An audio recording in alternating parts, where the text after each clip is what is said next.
Les gars, donc, on vient d'assister au but de Pedri qui permet la qualification du FC Barcelone finale. On aura droit à un Classico, on aura droit à un Barça Real en finale de Supercoupe d'Espagne. Ça va nous faire du bien parce que ce trophée-là, on a les capacités pour aller le chercher parce que c'est pas un grand Real en face. Et notre équipe, franchement, on est en train de monter en puissance. Même si sur ce match, franchement, il y a beaucoup à dire. Il y a beaucoup à dire. Alors, installe-toi, sens-toi à l'aise, prends ton petit café, tes pop-corn, on en parle tous ensemble.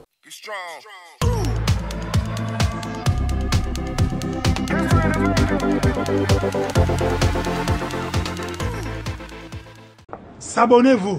Alors déjà, Ter Stegen, vraiment, hein, c'était une idée de génie d'aller en Turquie depuis qu'il a des cheveux. Mais on a retrouvé un Ter Stegen, mais il nous fait des arrêts sur ce match. Ter Stegen nous fait des arrêts. Araujo nous sauve, mais vous vous rendez compte, on a enfin notre petite charnière Araujo, Jules Koundé, et franchement, qu'est-ce que moi je suis serein. C'est vrai que quelquefois il y a des erreurs, des petites inattentions, mais qu'est-ce que moi je suis serein, qu'est-ce que moi je suis impatient d'arriver à ce match-là contre le Real de Madrid. J'espère qu'on aura un très grand Lewandowski face à un grand Benzema, que l'on aura une finale digne d'un vrai Classico. J'espère qu'on aura des... Bon, revenons d'abord sur ce match. Moi, la composition, j'étais super content quand j'ai vu cette composition. Pourquoi? Parce que je voyais, vous le savez maintenant, hein, Francky en 6. On voit nos deux là, entre Araujo et Jules Koundé, j'étais content. Roberto, je me dis, Roberto, avant qu'il se blesse, il revenait bien. Donc, on va voir. Jordi Alba, on va voir. J'aurais préféré voir Baldé pour avoir un peu plus de propulsion. Mais on a vu Jordi Alba, je me suis dit, ok, tranquille. On va voir comment ça se passe, patati patata. Et devant, on a Dembélé qui joue à gauche. Et on se disait, ouais, Dembélé à gauche et tout. Dembélé, il est trop... Il est imprévisible. Quand tu peux te dire sur ce match, non, je ne veux plus jamais voir Dembélé à gauche. Tant là, il a géré son côté gauche. Il a géré son côté gauche. Et c'est même de lui que vient le but. Le premier but, le but de Lewandowski. Et bien sûr, la passe de Pedri, elle est magistrale. Pedri qui coupe le terrain en deux. Mais il envoie une passe millimétrée sur Dembélé qui offre un cadre à Lewandowski. Lewandowski, c'est un fou. Il aurait pu rater, hein, le mec. Mais heureusement, il s'y prend à 2 fois, il lui met ce 1-0, moi je suis content. Mais après, le problème avec ce FC Barcelone-là, comme je vous l'ai dit, une fois que l'on n'a pas, dès qu'on ne marque pas le 4-0, dès qu'on n'est pas en train de dérouler, ben on tombe dans un faux rythme, on tombe dans un raplapla. C'est vrai, c'est Betis Séville, c'est vrai, ils jouent bien, ils manient le ballon, ils ont des très bons manieurs de ballon, ils ont les Fekir et consorts, vraiment on est très content pour eux, félicitations à eux. Mais je pense que le Barça, quelque part, ne finit pas, tu vois, tu vois ce Barça-là, moi, quand je vois ce Barça-là, je me dis, les gars, poussez encore pour aller chercher le but. J'ai l'impression que les mecs, ils sont souvent dans la réaction, en fait. Ils sont pas dans un but, et puis 2, et puis 3. Ça va être 1, puis après, on dort un peu, on prend le 1, puis après, non, vas-y, on se réveille. Le but d'Ansu Fati, il est extraordinaire, notre crack. Moi, quand j'ai vu ce but, je me suis dit, j'espère tellement que l'on gagne sur ce but. Ça va changer sa mentalité, tu vois, il va reprendre un peu ce côté super-héros, ce côté cap magique, ce côté numéro 10 sur le dos, ça peut lui faire du bien, mais après non, il a fallu que l'on dorme encore, que sur je ne sais pas quoi, quel miracle il se retrouve à marquer, mais c'est l'action de leur but de 2-2, il est complètement lunaire, hein, tu vois, mais 2-2, on s'en va aux prolongations. Franchement, on n'aurait pas gagné ce match, hein. On n'aurait pas gagné ce match, ça allait me saouler parce que je suis impatient. Franchement, limite ce match, le match d'aujourd'hui, j'ai envie de vous en parler. Mais je suis tellement focus, je me tourne directement sur le match contre Madrid. Je me dis, ce match-là, non, ce match, il faudra le prendre au sérieux. Il faudra le prendre au sérieux parce que ça peut être le tournant de notre saison. On peut vraiment avoir un trophée rapidement. Je pense qu'on joue le 15. On peut avoir un trophée à la fin de la semaine. Je ne sais pas si vous vous rendez compte. Et ça peut changer vraiment la mentalité de l'équipe. Ça peut changer la dynamique de l'équipe. Parce qu'après, on va affronter Manchester United. Là, Manchester United, depuis qu'ils ont perdu la sauteuse, depuis que Ronaldo est parti, ils gagnent tout. Ils gagnent tout et ils gagnent avec la manière. Rashford est en feu. On a les Anthony qui existent. Et nous, de notre côté, on est en mode, ouais, on a gagné, mais on joue pas bien, non? Non, franchement, je sais que le match contre Madrid va être un match super important. Aujourd'hui, on a joué un Betis Séville qui a fait son match. On a joué un Betis Séville qui nous a posé des problèmes. Même si moi, j'ai vu quelques bonnes choses, j'ai vu de l'assurance, je suis serein par rapport à ma défense centrale. C'est vrai que quelquefois, il y a des hésitances, non pas en fonction de qu'est-ce que l'on fait, mais quand est-ce qu'on le fait, des hésitances de ce côté-là. Mais dans l'ensemble, ça a été correct. Même si moi, personnellement, je préférais, jusqu'à aujourd'hui, je préfère toujours Baldé à gauche. Mais je pense qu'il le garde comme ça, c'est parce que en finale, il faudrait bien revoir un Baldé. Moi, j'aimerais bien avoir un Baldé qui va être beaucoup plus vif, beaucoup plus poussé vers l'avant. Mais j'ai l'impression qu'il utilise Baldé quand le côté gauche n'est pas très fort, n'a pas beaucoup d'impulsion. C'est-à-dire, il va utiliser Baldé quand à gauche, tu vas avoir un Ansu Fati, un Ferran. Mais quand tu as un Dembélé qui va beaucoup courir, il va choisir un Jordi Alba. Mais Jordi Alba, il y a quelques années, il était un peu comme Baldé, il courait partout. Donc moi, je préférais toujours un Baldé. Et à droite, le Sergio Roberto. Sergio Roberto, ça fait le taf. Alors, est-ce que moi, en finale, je partirais avec Sergio Roberto? Non, moi, sincèrement, je vous le dis. En finale, je partirais plus avec un Koundé à droite, avec un Eriksen, qu'est-ce que je raconte? Un Christensen et un Araujo. Et au milieu de terrain, bien sûr, pour moi, il n'y a pas d'équation, il n'y a pas d'inconnu. Les choses se passent comme elles devraient se passer. Pour moi, on nous remet un Francky, on nous remet un Pedri, on nous remet un Gavi. Même si moi, personnellement, je ne crois pas, moi, je partirais avec ce 11-là. Bien sûr, il ne s'agit pas de faire l'avant-match du match de Madrid. Si on doit revenir sur celui-ci, alors ce Barça-là, je ne peux pas dire que ça a été un Barça tout en maîtrise, parce que ça a été un Barça en maîtrise encore sur des séquences. Ça, c'est mon avis, vous donnez vos avis en commentaire. Mais comme je vous l'ai souvent dit ces derniers temps, avec ce Barça-là, on gagne. En Liga, on est premier. On a, franchement, si tu regardes même tu comptabilises notre saison par rapport aux anciennes saisons, on est vraiment correct. On gagne 41 points sur 48, je pense. Vraiment, c'est clean d'un point de vue score, d'un point de vue points, d'un point de vue statistique. On est bien content. Mais franchement, tu vois, moi, comme je suis un fan et moi, je vis pour la passion, moi, je voudrais toujours être hypé par mon équipe, toujours voir des choses quand je regarde mon équipe là. Et sur ce match-ci, il y a eu des séquences où tu vois vraiment que, ah non, on a très bien, tu as vu un Gavi exceptionnel, tu as vu des choses, tu vois un Francky qui arrive à faire des débordements, des très belles choses. Quand je dis débordements, c'est-à-dire des débordements de rôle, des dépassements de fonction, comme on l'a vu avec Pedri sur son but qui a été annulé, le but annulé sur Pedri. Mais il fallait voir le hors-jeu de Rafinha. 1 millimètre, mais c'est quoi? C'est un cheveu. Un cheveu, c'est ça qui cause le hors-jeu de Rafinha et qui empêche le but de Pedri. Mais la patte gauche de Rafinha, s'il vous plaît.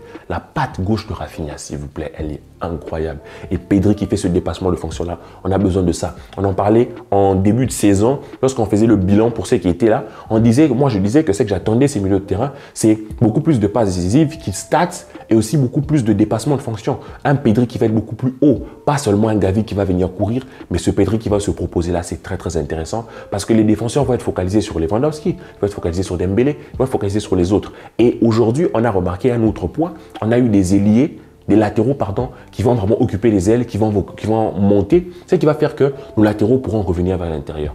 Et c'est quelque chose que moi, personnellement, je demande à vu depuis le début, tu vois. Pas seulement prendre Dembélé, l'utiliser à outrance, prendre nos ailiers, les utiliser à outrance, dire à Rafinha, vas-y mon gars, dribble, et nos latéraux qui proposent rien. Mais quand tu utilises des latéraux qui vont aller monter, tu as nos ailiers qui vont revenir vers l'intérieur. Et ça te fait beaucoup plus d'animation, beaucoup plus de surprises, beaucoup plus d'inattendu, beaucoup plus de créativité.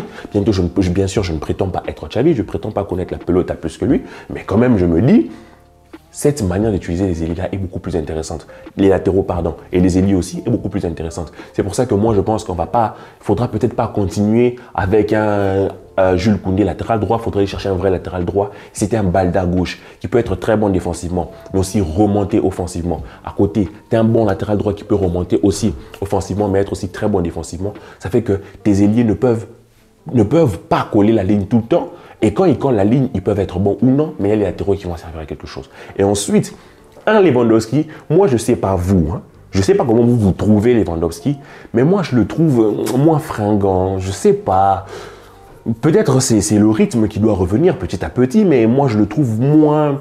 Par exemple, sur son but, tu sais, Lewandowski, normalement, il claque le truc directement. Il n'a pas besoin de s'y prendre à 2 reprises, mais j'ai trouvé que sa reprise sur l'action a été un peu lente.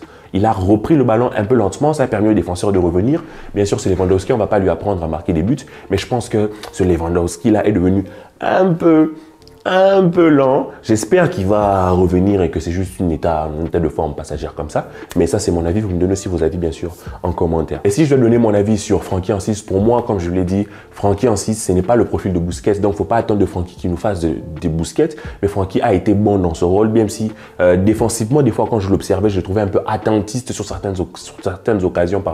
C'est vrai, il n'y a pas eu but. Mais tu vois cette équipe-là du Barça en défense quand l'adversaire va arriver et chercher à défendre, je sens souvent beaucoup d'agitation, un manque de tranquillité. Peut-être ça doit venir du gardien qui doit essayer d'être un peu cette voix-là pour calmer les gens, mais les joueurs. Mais je trouve que des fois, ça s'agite beaucoup. Quand on est dans la surface, dans les derniers mètres, on s'agite beaucoup, on court dans tous les sens, on ne sait pas qui fait quoi, on te dribble dans tous les sens.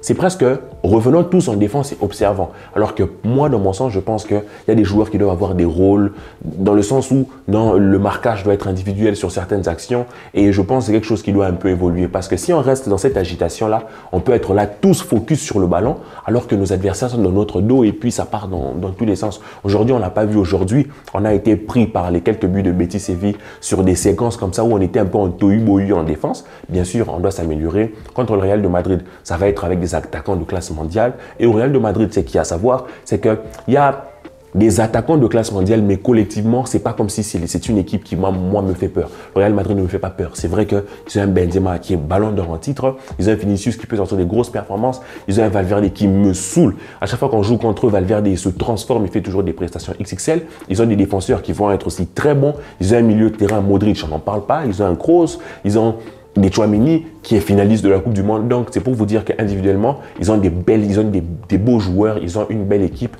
individuellement, mais collectivement, ce n'est pas une équipe qui va nous faire peur. Moi, je pense que ces FC Barcelone-là, cette victoire va leur faire du bien, va les motiver, sachant que le prochain match, il est dans 3 jours, je pense, finale. Quoi de mieux qu'une finale de Classico remportée, surtout, je l'espère, haut la main,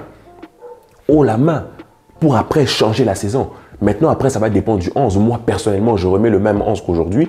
Différence près, je mets plutôt Baldé à gauche et de l'autre côté, je mets Jules Koundé, comme je vous ai dit, Christensen et Araujo, mais je remets le même 11. Je mets bien Dembélé et je mets Rafinha parce que tous les deux font des bons matchs, font un bon match. C'est vrai que moi, j'attends qu'ils statent de plus en plus. À part les passes, je voudrais vraiment voir des ailiers qui marquent. Ça me manque en fait d'avoir un ailier qui marque. Parce qu'on ne peut pas tout le temps compter sur Dembélé, sur Lewandowski. C'est un peu la faiblesse de ce Barça aujourd'hui. C'est qu'on compte beaucoup sur Lewandowski. Lewandowski, c'est vraiment notre pas presque, mais c'est notre seul buteur. Et j'aimerais vraiment que nos ailiers réapprennent à marquer. Je sais que ce Rafinha peut en faire. Je sais que Dembélé aussi peut marquer. Mais je voudrais qu'il marque plus, qu'il tente plus, qu'il frappe plus, qu'il cadre plus, qu'il soit plus intelligent.